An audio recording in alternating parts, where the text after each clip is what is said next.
Okay, so yeah, like Cody said, we're going to be talking about market research this morning. The title of the presentation is Practical Market Research for Better Business Decisions. And we'll get into that's kind of a clunky title, but we'll get into why I titled it that way in a few minutes here. Like she said as well, my name is Chris Kanski. I'm the owner of New Pillar Marketing. It's a marketing agency here. We're based in Cambridge, Ohio, out on the southeastern part of the state, about an hour and a half east of Columbus. So I'm a small business owner as well. And I'm also a marketing consultant for other small and medium-sized businesses. I have 15 years of marketing experience. So I've been doing this for a little while. And I've been full-time with my own company, New Pillar Marketing, for the last 4 years. I've actually just celebrated my 4-year anniversary of being full-time with my business this June. So before that, I worked as a marketing director for a couple of different companies, marketing manager, and I also worked for another marketing agency that I started with a friend of mine. And over the last 4 years, I've worked with dozens of clients from all kinds of different industries, from lawyers and accountants to contractors to nonprofits, so just kind of across the board, and from different areas as well, from Pittsburgh to Columbus, out to, I have a client out on the West Coast in Portland. I've worked with a business in Chicago, so just kind of all different industries, all different locations. So that's just a little bit about my background. So before we get into this, so what is market research? That's a good question to ask, right? If you're going to talk about market research. Market research is the process of gathering. See if I can move this here, actually. It's a little bit easier for me to read it. Sorry about that.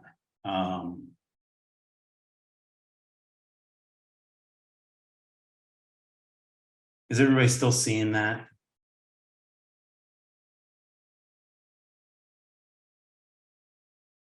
Yes, we are. Okay, good. Sorry about that. There we go. So market research is the process of gathering and analyzing information about a market, product, or service in order to gain insight into customers, competitors, and the market itself. So you're looking at data about what you're offering, your products or services, about the market that you're operating in, which is just kind of the general business environment. And you're trying to find out about your customers, who they are, what they like, what they care about, what they think about your business, your competitors, how they compare to you, what they're offering, and the market itself, what some of the trends are in the business environment or things like that. So that's what we'll be looking at today. I don't know if you guys are familiar with market research at all, familiar with that term, but for me, when we were talking about doing this presentation, even when I think of market research, I think of something that's done in a place that looks like this. This, of course, is Wall Street in New York City. You think of big offices and boardrooms and things like that, and fancy data analysis and things like that. But I think a lot of us work in places that look more like this. We work in small businesses, we own our own businesses. So at the risk of sounding like a politician, how do we take market research from Wall Street to Main Street? How do we kind of frame it and use it in a way that's usable for us? We don't have access to statisticians or multi-million-dollar budgets to conduct major surveys and things like that. So how do we take some of these principles that companies are using, and how do we conduct market research in order to make our businesses better and to make better decisions? So just as an overview, here's what we're going to talk about. We'll go through what are the objectives of marketing research. So why are we conducting this research? What are we trying to achieve? And then we'll talk about some of the different types of market research. And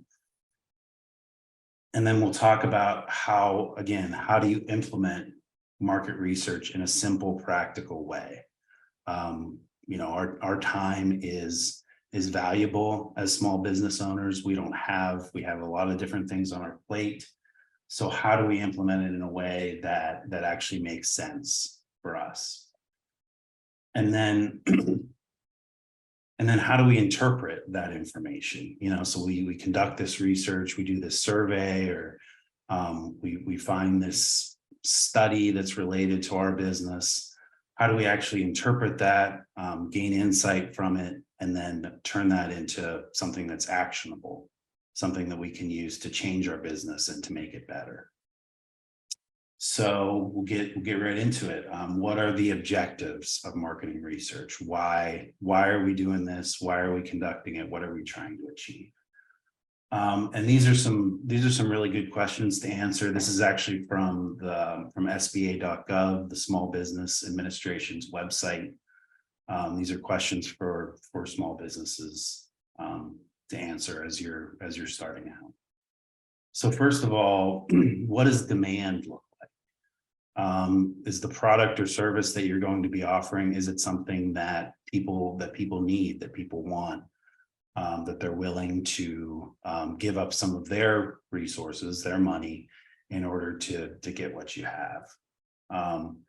Market size.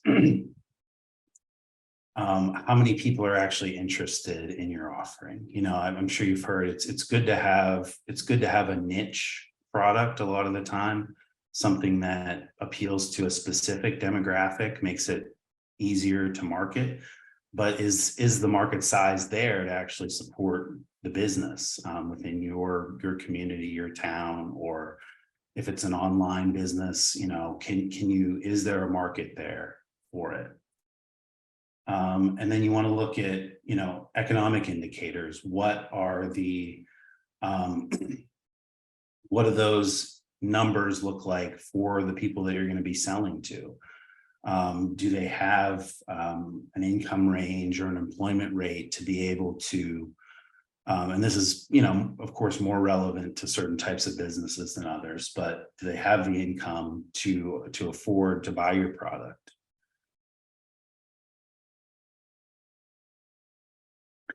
You want to look at the location. Where do your customers live? Where can your business reach? Now, if you're a brick and mortar business, this is relevant in a different way. So where are you gonna place your business? But you want to have some idea of where your customers are located. If it's an online business, of course, there's other questions you need to ask. But and how far are people willing to travel for what you offer? If you have a physical location, if that's an important part of what you're doing. Market saturation is another thing you want to look at, is how many options are out there that are similar to what you're offering. Are there, a dozen other restaurants or something like that in your area that's offering the same thing? Or is it something that's more unique? It goes back to demand again. Is there a demand for what you're offering? And pricing. So what do potential customers pay for alternatives? So what are your competitors charging, and how does your business, your product or service offering compare to theirs? Are you a lower cost alternative? Is it a premium product? So you want to look at those kinds of things as well. So those are just those are really good starter questions to ask yourself when you're looking into doing market research. So what is the ultimate goal of doing market research? Those things are all related to it, but you want to better understand your customers, your competitors, your market, and your own company. So you want to gain insight and understanding into those things. Your own company is kind of an interesting one because people think we think we understand our business and why people are buying our product, but sometimes we don't have as thorough of an understanding, or there might be things that we're missing. So we want to understand what people's perception of our business is, maybe some things that we can tweak or change there. So that's the goal there. We want to gain insights, not just information. Data and information are great, but if we're not kind of bringing it together in a way that makes sense, where we can actually take action from it, it's something that can actually make a change in our business, there's no point. It's just a whole bunch of numbers, but we have to be able to interpret that in a way that we can actually gain insight from it. And the ultimate goal is to make better decisions for your business. So if it's not producing that, if it's not helping you make better decisions, then there's no point to it. We want to be able to make smarter strategic decisions in the types of products or services we offer. Are we going to open a new location somewhere? Are we going to add a menu item? Different things like that. We want to be able to make better decisions. So does anybody have any questions at this point?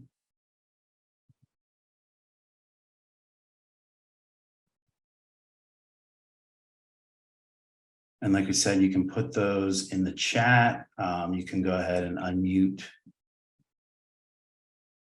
yourself, and if not, that's okay too. We can just move on, and there'll be time for questions at the end.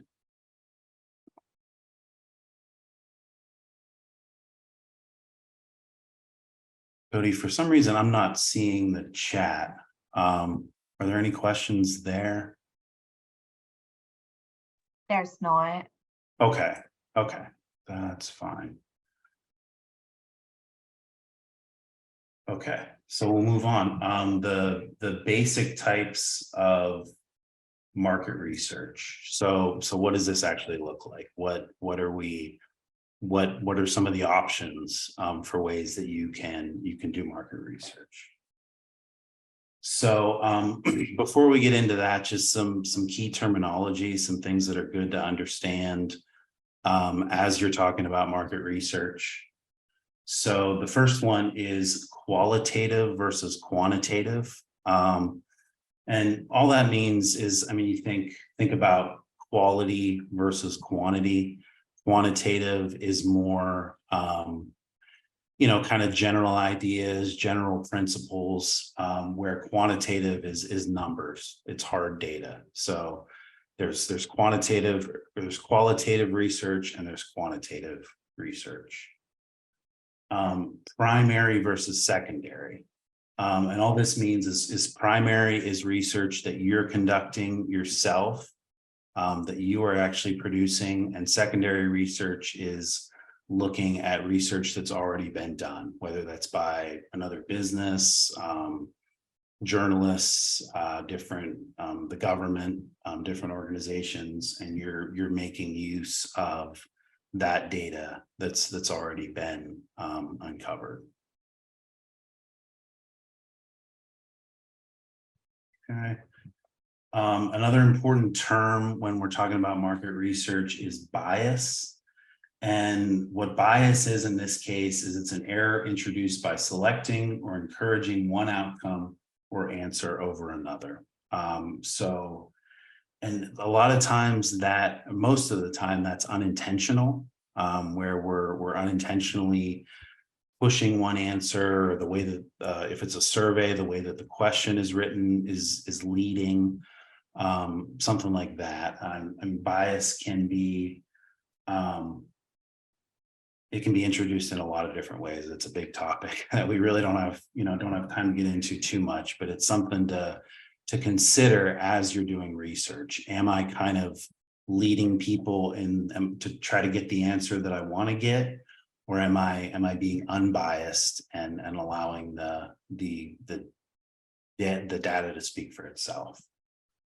So, and there can be bias in the way that the research is conducted, and there can be bias in the way that we interpret the research, the information as well. So the first type of research I want to talk about is our focus groups. And what a focus group is, it's just, you may have seen this in a movie or something like that, but it's just a group of people that you kind of try to get conversation going, and you talk about the product or service. It is typically, it's facilitated by a neutral third party. Companies typically hire someone to do this because they're unbiased. People are more willing to give honest answers if it's not someone that works for the company or the owner of the company in front of them. So yeah, I think that's, and it's again talking about introducing or avoiding bias in our research. And focus groups, there's typically open discussion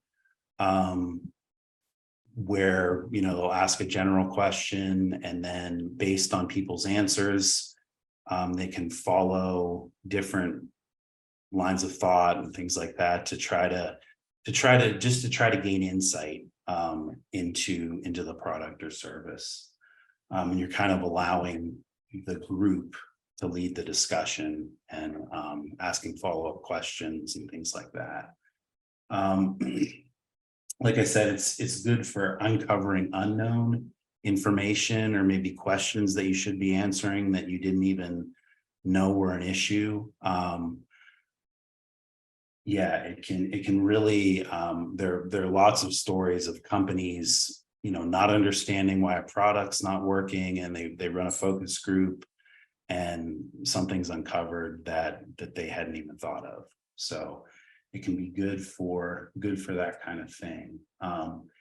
Interviews are similar, but of course they're conducted one-on-one. So it's a lot of the same concepts as a focus group. The interviewer answers or asks open-ended questions, trying to prompt the person to talk.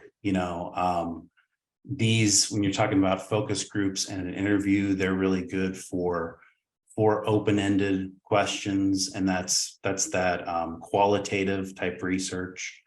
So where if you have more specific questions, a survey makes more sense, and we'll get into that in a second here. Another thing with interviews and with focus groups as well, but the interviewer, especially somebody that's trained, can pick up on nonverbal cues. If the person is fidgeting a lot, if they're uncomfortable, or things like that, if they're not being completely truthful, a good interviewer can pick up on those types of things and kind of ask questions based on that, or gain insight based on how the person is feeling. So yeah, surveys. Surveys these days are almost always digital. It's just so much easier to conduct a survey digitally than to try to get people to fill out something with pen or paper. It's easier to gather the data and analyze the data that way as well. Surveys can ask open-ended or closed-ended questions. Open-ended are just where you're free to kind of elaborate and give a longer answer. Closed-ended are kind of yes or no questions, or ratings, or things like that. So different types of questions on surveys. Questions can be dichotomous, which is just a big word that means that there are two options. Yes or no questions, true or false questions, things like that. They can be multiple choice. There can be a rating scale, on a scale of 1 to 10 or 1 to 5. They can use something called a Likert scale. And that's just, I'm sure you've seen these. It's where you say, how much do you agree with this statement? And then it's on a scale of strongly disagree or strongly agree to strongly disagree. That's the Likert scale. And they can also be demographic questions, what gender, income, different things like that. Another really popular type of survey is something called a net promoter score. And what those questions look like, I'm sure you've seen those as well, is it's typically one question, and it's how likely are you to recommend this product or service to a family member or friend. And then the way that works is if you score at a 9 or a 10, you are a promoter. If you score at 7 or 8, you're neutral. And if you score below 7, you're actually a detractor. You're a negative influence on how people view the company. And then you just subtract the number of detractors from the number of promoters, and that gives you something called a net promoter score. So that can be a really simple way to get data on how people perceive your business. Because if somebody's willing to recommend something, likely to recommend something, that's of course where you want people to be. Sorry. Another form of research is social media listening. And this, of course, has become big in recent years as social media has grown in popularity. Of course, people are freely and continuously sharing their opinions online. Anybody that uses any kind of social media knows that there's no shortage of opinions out there. And a lot of the time those opinions can either be directly about your brand, or they can relate to your market or your type of business. So social media listening, there are a lot of tools out there that offer social media listening tools like Brandwatch, Sprout, or Mention. So those can make that a lot easier to kind of look at and analyze that information. Another thing you can do if you don't want to use one of those tools, because a lot of the time, I think some of them have free versions, but they're limited, is you can just go on social media and, you can of course search for your company, but you can also search for different things in your industry and just see what people are saying and get an idea of kind of what the public perception is out there.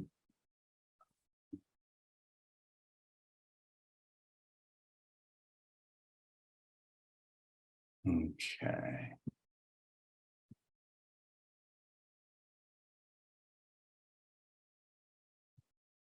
Okay, and so social media listening is can be free of bias because it's unprompted. You're not saying, hey, take this survey or sit down and talk to me about this, in an interview. You're just listening to the conversations that they're already having. And then there is secondary research, which I mentioned a little bit already. That is just taking advantage of research that's already been done, whether that's studies or articles or things like that. And it's, of course, it's less costly, because you're not trying to organize it yourself.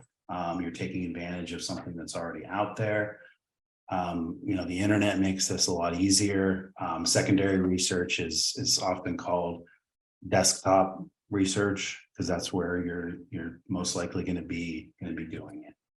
And it's very effective for kind of general market insights. If you're starting a coffee shop and you want to know, what does the market look like for coffee shops right now? What are people looking for in a coffee shop? Those types of questions are really good to answer with secondary research. If you want to know, of course, something more specific, like what do people think of my coffee shop? What do they think of these new products that I've added? You're not going to find that in a study or by going on Google. You're going to have to conduct your own research. So that's kind of how those two things are differentiated, or how they work together. Some different sources for secondary research are just, Google is always a good place to start. You just go on Google, you ask your question. Another kind of recently emerging source for this kind of thing are AI tools like Chat GPT, which I'm sure a lot of you have heard of. I put that asterisk there, so I remembered to say that a lot of the information on Chat GPT has been shown to not be accurate. So it'll kind of very confidently state information that is just not true, but it can be a really good place to start. And then some of the things that the AI bot puts out there, you can kind of test those things and do further research from there. Of course, academic and government studies are a great place to find information. And then your own internal data, so looking at trends in your sales, looking at your website analytics, if you use something like Google Analytics. So if you're tracking that kind of data, looking there is another form of secondary research. And yeah, if anybody has any questions, I'm seeing a couple questions in the chat. Kay is asking, when should you do your market research? That is a good question. I would say, and I think I touch on this a little bit later on in the presentation, but before you start your business, and then, kind of anytime as you're going along. So the idea is kind of that you are, you're kind of testing what your assumptions are and testing how you're doing as you go. Now, do I have a specific, like you should do market research every 2 months or every 3 months? No, there's nothing like that. But it should be something that you kind of do on an ongoing basis, because things change and things shift. Your business changes as you kind of grow and learn more. So it should be something that you're thinking about on a regular basis. And then, especially if a specific question or issue arises, why am I seeing this change in my business? Why are, sales for this product or service changing? If you have a specific question like that, then you conduct market research to try to answer it.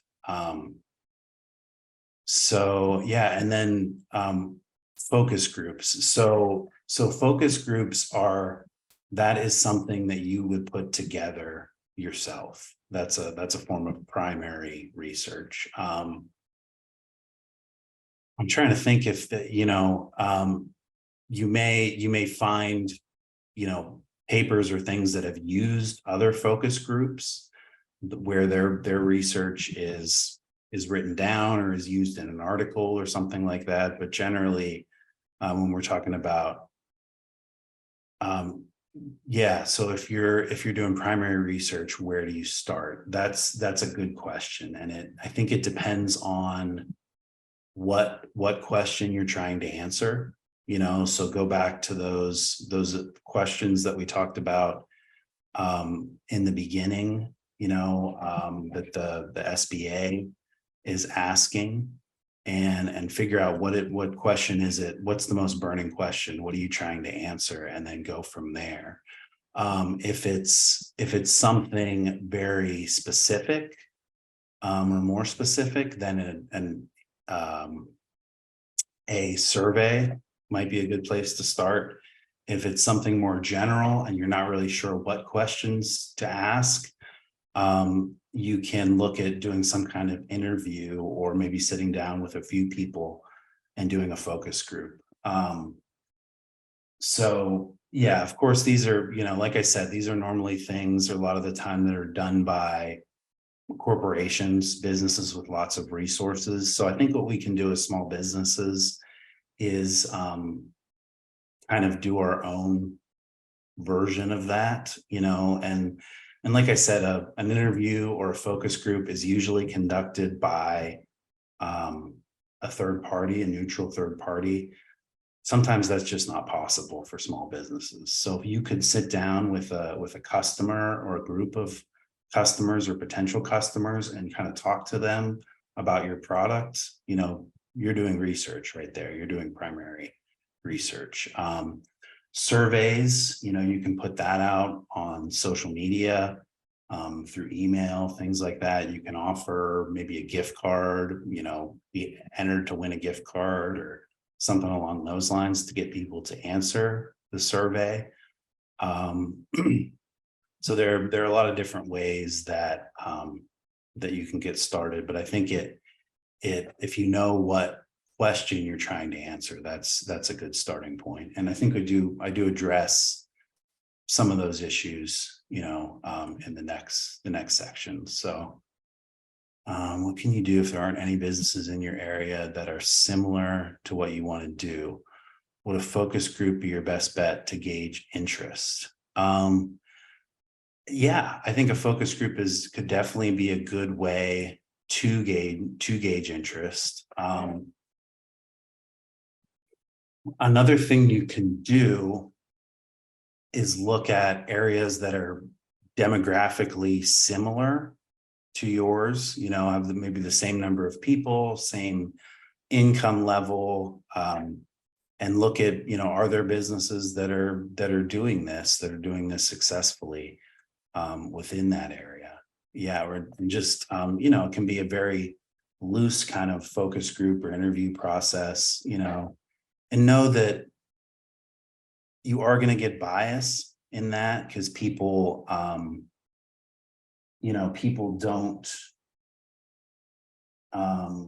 people are less likely to give you an honest answer, especially if it's a negative answer, because they're talking to you in person. But it can definitely be a good place, great place to start. So let's see, a couple more questions here. Are there local resources where you can get this info?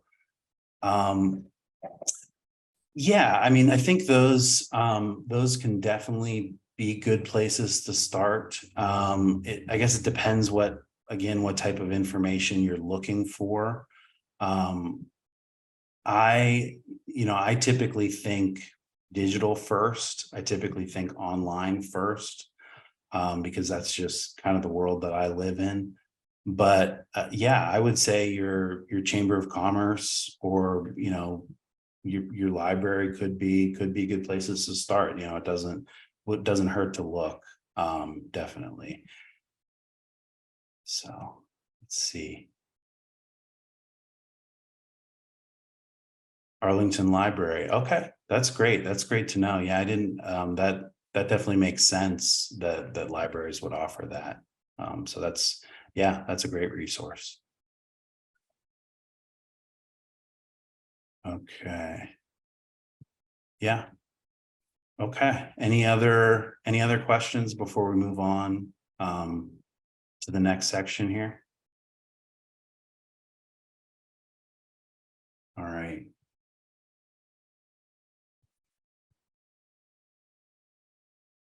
Okay. So, and this is kind of a little bit of, I think, what we were getting at in those questions. And again, well, not again. I don't think I said this at the beginning. This is the first time that I've done this particular presentation. So this is brand new material. So you guys are getting to see the debut of this. So if I think I'm gonna take, some of the questions and things that you guys are asking and kind of work that into what I'm presenting. So yeah, let's move forward here. Okay, so when you're talking about, and I mentioned this a little bit, but when you're talking about how do you get started, and how do you have market research that's you can actually conduct yourself, that's simple, that's practical. You need to know what your goal is. What are you trying to accomplish with the research? So why are you conducting the research? What's the question you're trying to answer? Is it something more specific? Is it something more general? Is it related to your products and services? Is it related to your competitors? So just knowing what that question is gets you started. Yeah, is it a more general question? Is it something very specific that you're seeing that you need some more insight on?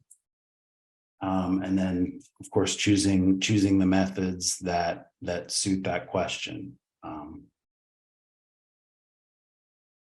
Like we talked about, more specific questions. Survey may be your best bet.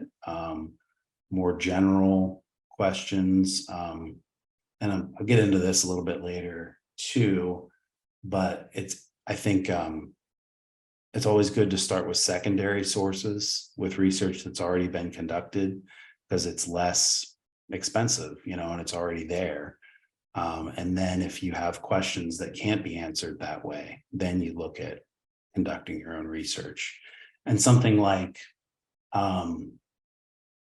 is there a demand for this type of business in my area or in my town? You're probably not going to find research that answers that specific question.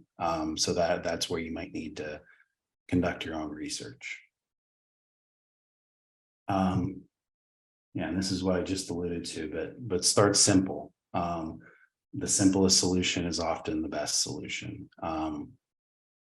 A lot of us, we like something that seems sophisticated or complicated, but starting simple. Like I mentioned, secondary research before primary research. See what's out there. See what insights you can get from that. If something's doesn't exist, you can't find it, then do it yourself. I think qualitative before quantitative. So, like I said, qualitative is more general thoughts and ideas. Quantitative is more hard data, numbers. And I mean, the reason I say that is because, and part of the reason is because quantitative data is more difficult to interpret. It sometimes requires some data analysis tools and knowledge to know, is what I'm seeing here, is it statistically significant? What's my survey size, things like that. So if you need to go that direction, I think you can find resources that can help you to conduct that kind of research, but look at qualitative research first. And again, I think one of the questions was related to this. You can't get all the answers at once. You're not gonna just conduct research at the beginning of launching your business and have all the answers and have a 10-year plan and move forward and never have any issues or questions again. It's kind of something where you research, you analyze that data, you use that to take action, and then down the road you repeat that. You repeat that process and you keep learning and you keep growing, and your business hopefully keeps getting better and more successful.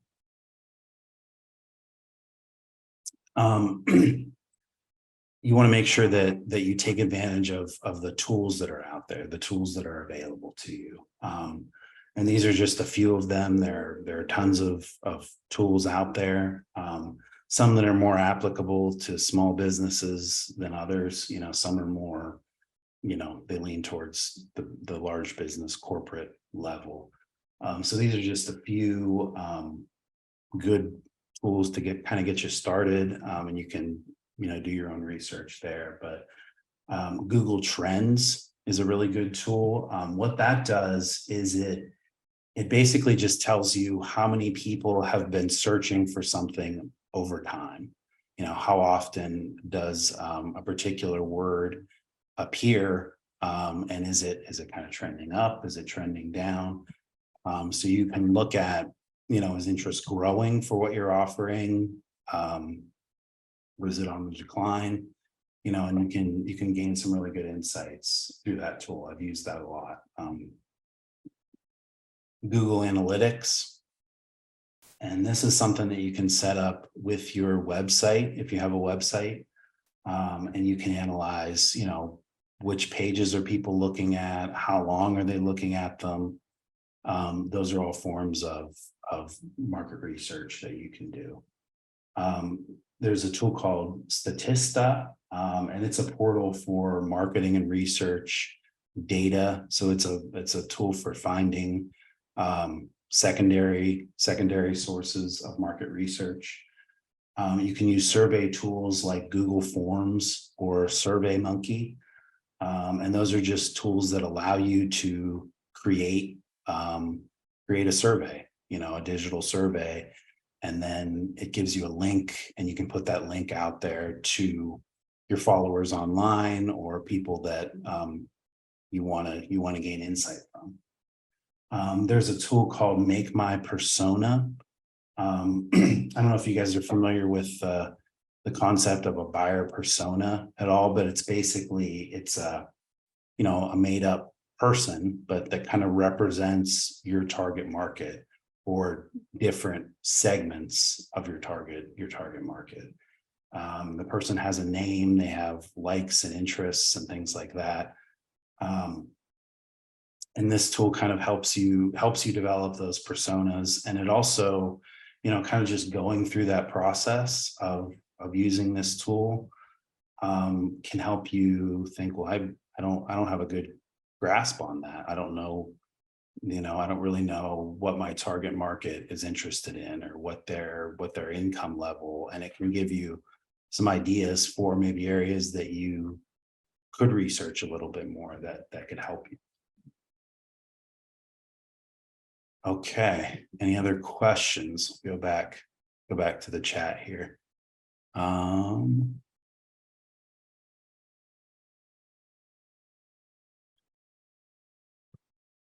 Yeah, so, okay, would it be a bad idea for me to request? Oh, no, I think we'll definitely have the recording available of this meeting, and I think I'll send out. I already sent a link for these slides, so you can have the slides as well.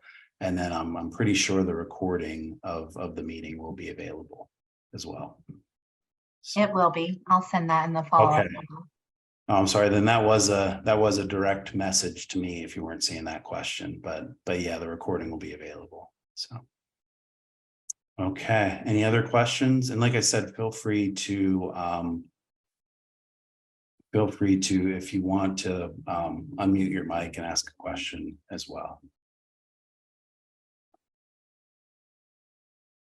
Okay. So we have one more section that we'll go through here, and then we'll have some time for questions at the end, questions and discussion.